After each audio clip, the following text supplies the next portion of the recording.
সেই কাঁচা লঙ্কা যেটার বড়া বানাবো। তো বড়াটা সন্ধ্যের দিকে বানাবো, চা দিয়ে খাবে। এদিকে আলু ভাজা আমার রেডি হয়ে গেছে।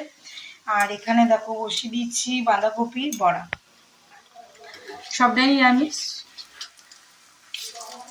আর খিচুড়িও রেডি হয়ে গেছে আমার। এখন কিন্তু ঘড়িতে 9:30 বাজে। আমার কিন্তু সমস্ত কমপ্লিট। আমি এবার আবার যাব পুজো করতে খেতে দিয়ে। তো এই যে দেখো আমার বাঁধাকপির বড়া রেডি হচ্ছে। এই হয়ে গেল ব্যাটার, আর এই হয়ে গেল খিচুড়ি। খিচুড়ি যদি এই বেলা শেষ করে দেয় তাহলে একটু মটর ভিজাবো, মটর ভিজিয়ে লুচি ঘুগনি হয়ে যাবে বা রুটি ঘুগনি হয়ে যাবে, এই আর কি। তো চলো ব্লগে অবশ্যই সঙ্গে থেকো, কি করব না করব সবটুকু তোমাদের সঙ্গে শেয়ার করতে থাকবো আমার ডেইলি ব্লগে। তো এই যে দেখো কালকে ব্লগটা এখনো কমপ্লিট এডিট করে উঠতে পারিনি, রাতে করতে করতে ঘুমিয়ে গেছিলাম। হালকা আছে, বড়াগুলো একটু বেশ মুচমুচে করে ভাজা হবে। চলো ভাজতে দিই। তো এই যে বাঁধাকপির বড়া ভাজা হয়ে গেছে। তো চলো আমি এবার দিয়ে দিই খেতে। একটু ঘি দেওয়া যাবে না মিঠি বাবাকে, তো একটু বাটার দেবো। এই দেখো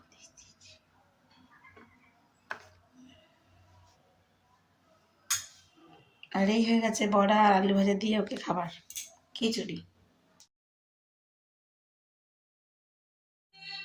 তো এখন 10:38 বেজে গেছে, আর মিঠির বাবা চলে গেছে। আর আমার তো ঘর ক্লিনিং অনেক সকাল সকাল হয়ে গেছে।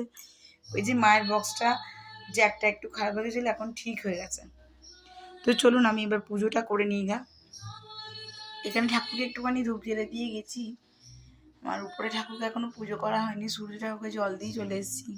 চলুন তবে যাই। সো বন্ধুরা এদিকে আমার পুজো কমপ্লিট, আর এই যে মালাটা করা কমপ্লিট হয়ে গেছে। এদিকে আমার ঠাকুরকে মানে এখন ফুলটা বেশি ফুটছে না, তাই যেটুকু ফুটছে ওটুকুতেই পুজো করা হলো। সো দেখায় আপনাদেরকে, এখন ঘুরিতে বেজে গেল 2:25। আমার মেয়ের তো 2:10 ছুটি হয়ে গেছে, বাট বাড়ি আসতে করতে ওই 3:15। তো আমি যা রান্না করেছিলাম সেগুলো সবই শেষ করে দিয়েছি, মানে আমার শাশুড়ি মাকেও আমার খাওয়ানো হয়ে গেছে রেডি। তো এখানে বসিয়েছি একটু আবার নতুন করে আলু সেদ্ধ। মেয়ে আসবে, মেয়ে তো খিচুড়ি খেতে চায় না, তার জন্য ওকে আলু সেদ্ধ দিয়ে একটা তরকারি করতে পারি। দেখুন লঙ্কাগুলো আমি চিড়ে সমস্ত বীজ টিজ বার করে ফেলেছি, এই যে ফোকড়া। এবার আমি আলুটা সেদ্ধ হতে দিয়েছি, পুর তৈরি করব। আর এটা দুবেলাকার জন্য ময়দাটা মেখে নিয়েছি, ও বেলাতেও করবো। এবেলা মিঠি আসলে গরম গরম কটা ভেজে দেবো। তো এটা মাখা থাক। আর হলুদগুলো দেখুন রোদে দিয়েছিলাম, নিয়ে চলে এসেছি। লঙ্কাটার বড়া বানাবো, আর একটু মটরটা ভিজুক, তারপর এটা সিদ্ধ করব। তো বন্ধুরা এই যে দেখতে পাচ্ছ আলুর পুর তৈরি হচ্ছে।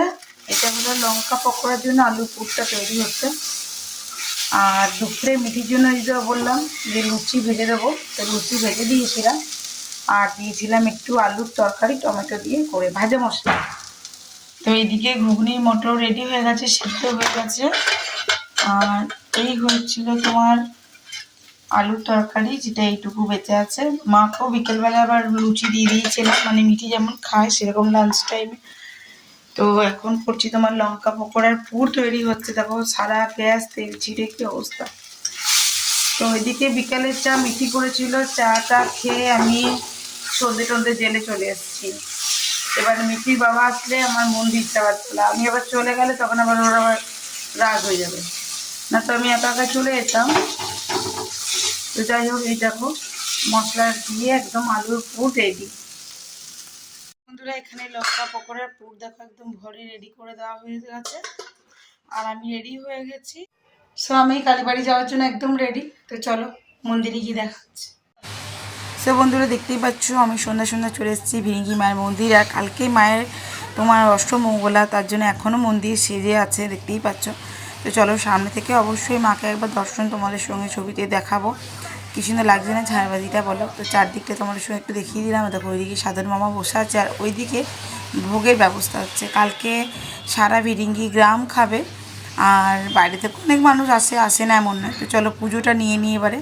তো দোকানে আমি ঠাকুরের পুজোর জন্য জিনিসগুলো নিয়ে নিয়েছি, নিয়ে পরে এবার আমি বাবা বজরংবলীর জন্য পুজোটা করতে যাব।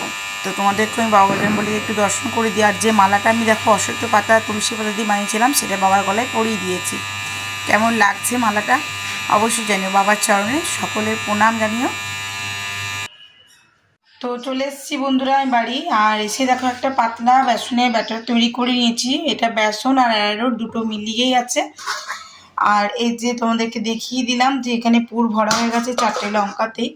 মিঠির বাবার জন্য এবার বসিয়ে দিয়েছি এদিকে একটা প্যানে চা, এবার একটু গরম গরম পকোড়া ভেজে দেবো। আপাতত এটা একটু খাবে। তো চলো করি, তারপর তোমাদেরকে দেখাচ্ছি। তো দেখো এখানে কিন্তু আমি অলরেডি দুটো বড়া ছেড়ে দিয়েছি। হ্যাঁ, যেহেতু আমার কড়াইটা ধরো খুব একটা বড় তো নয় না, তো আর কি যেটুকু স্পেস সেটুকু।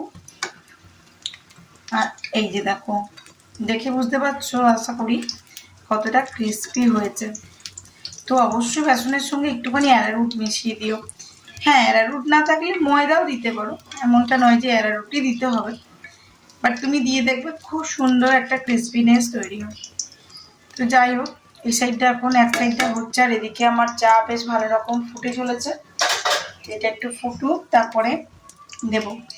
দেখুন আমার থালাটি খুব ছোট হয়ে গেছে ট্রেটা, আর আমি কাপে নিয়ে নি, চাটা চট করে ঠান্ডা হয়ে যাচ্ছে, তার জন্য গ্লাসে নিয়েছি, স্টিলের গ্লাসটাতে। আর এই যে আমার একদম বিগ সাইজ লঙ্কা পকোড়া, আপনারা কারা কারা ভালোবাসেন।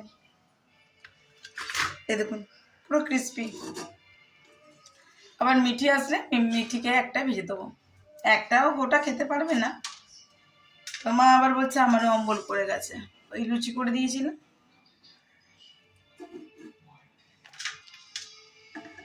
চলো কেমন লাগছে বলবেন।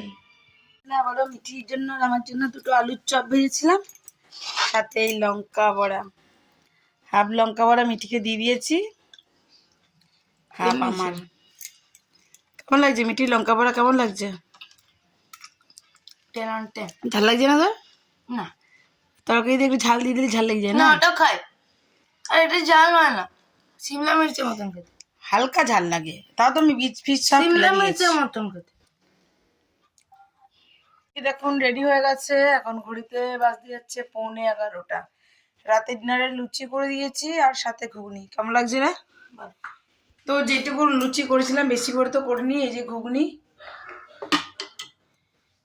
আজারে রেখে দেবো। ভালো হয়েছে ঘুগনি? এই ঘুগনিটা না দিদি দেখতেই পাচ্ছেন আমার রাতে ডিনার সবাইকে দেওয়া হয়ে গেছে, ওদের খাওয়া হয়ে গেছে, আর আমার ধোয়া হয়ে গেছে। খালি রইলো বলতে কুকারটা, যেটাতে আমি ঘুগনিটা করলাম। বাকি আমার গ্যাস ওভেন পোছাপুছি একদম রেডি। ওদিকে ঘুগনি গরম, তাই নামিয়ে রেখে দিলাম।